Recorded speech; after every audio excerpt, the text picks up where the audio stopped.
Hey, this is Sri Vishwanath here, and welcome to episode number 21 of the Ask Sri Vishwanath Vedanta show. And in today's episode, we are going to speak about how to increase your Shraddha, and this is the part 3. So if you have not watched the part 1 and part 2, highly encourage you do that. So the first tip is, this was about 100 and 50 years back in the Gospel of Ramakrishna. It is written, Ramakrishna was visiting a place and he saw a newspaper in the chair, and he instructed a person to remove the newspaper. And he said the newspaper contains scandals and gossip. Now this was 150 years or whatever. Realized that time the newspapers and all people, everything was really good. Now why would he at that time do that?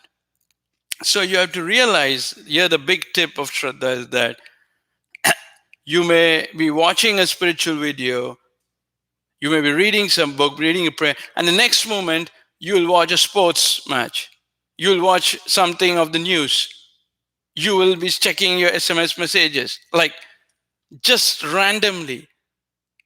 And what you'd realize is that is not going to improve your Shraddha. You have to realize this very clearly. Why did he, 150 years back, told to sprinkle Ganges water on the newspaper? Most people today, most Hindus don't even have Ganges water in their home. This is ridiculous. I mean, it's okay if you don't have, that's not a big deal. But he sprinkled Ganges water on the newspaper 150 years back. And so the first tip is, when you see a spiritual video or you're reading a book or you're doing put attention. Don't just jump then to and watch some other news or some other this thing. You'll just be like the fly. So it's very, very important that you learn to place your attention on one thing. That's very, very important. So that's the first tip. Second tip is that most people are concerned with, how do I improve the Shraddha? What do I do? How do I increase the power? It's all thing is how. And Ramakrishna answers that in one thing. If you please God, if you please Ishvara, you please everyone. Your job is to please God. And where is God? Right there. He's the voice. He's the Atman. So what do you have to do? You have to listen to the voice of God. You have to listen. Listen. Listen to this voice again and again. So I would read Vivekananda's book. 2 p.m. in the night, I read one sentence, that same sentence like 1,000 times over many years. Again and again and again, because it's not about how do I practice, how do I get this power, how do I do this. You don't have to worry about how. First, establish the relationship with your voice of God, which is your Atman. And you do that by listening.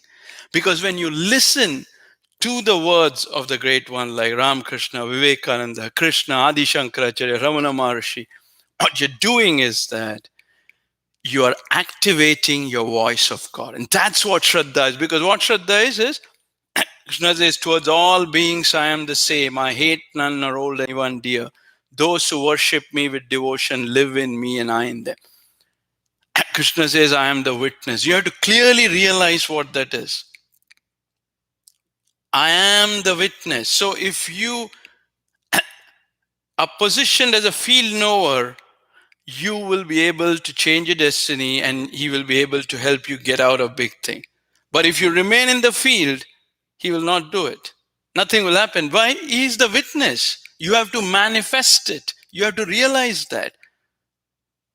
This is very, very important. Most people say, I'm witnessing my thoughts. And they sit for 2 hours and keep on witnessing their thoughts, saying, he said that, that's it. Like a fool, people are witnessing their thought.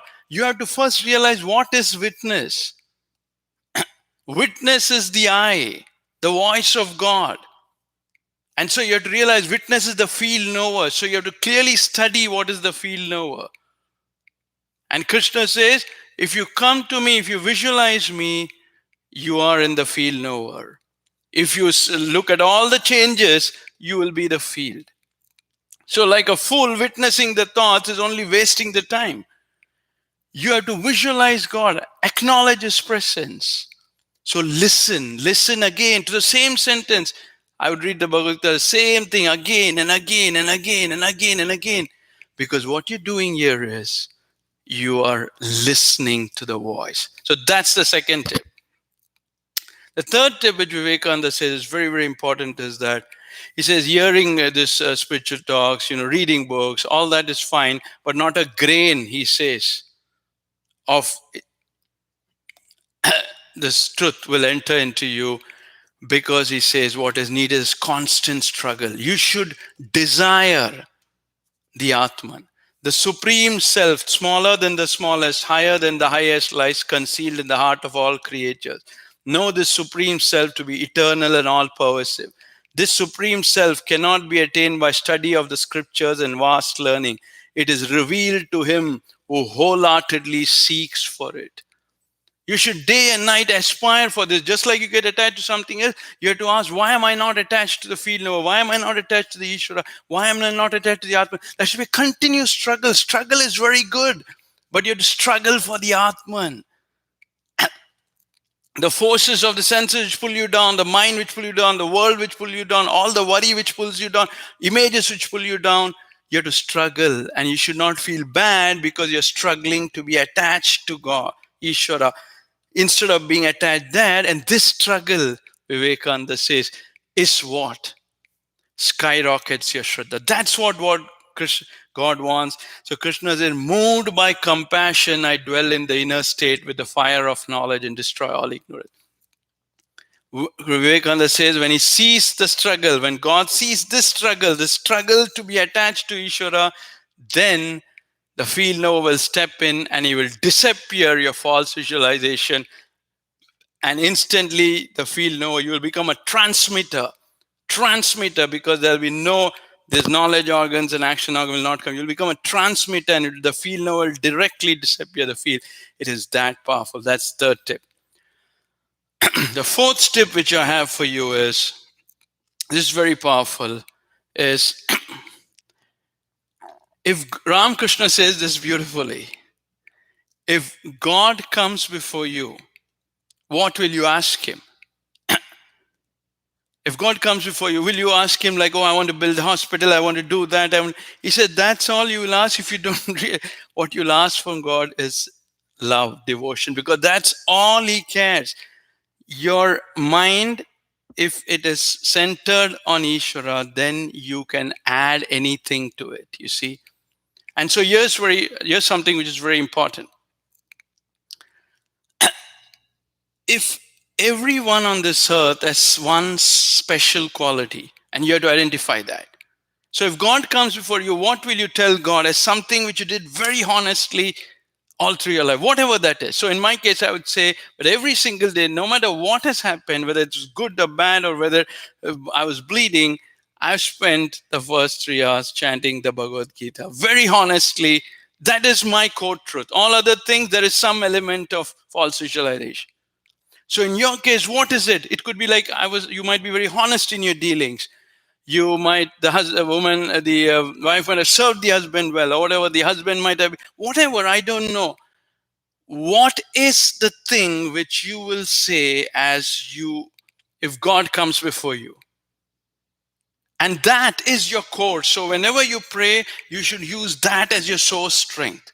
Because that is your strength of karma, what you actually did throughout your life. It may be a small thing, but that you have to identify. And from that, you have to build all these things.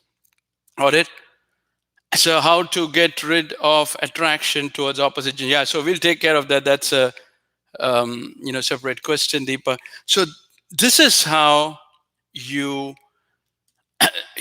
navigate through this whole thing and you improve your Shraddha. So you can go to www.magicofgod.com and I'll see you in the next session.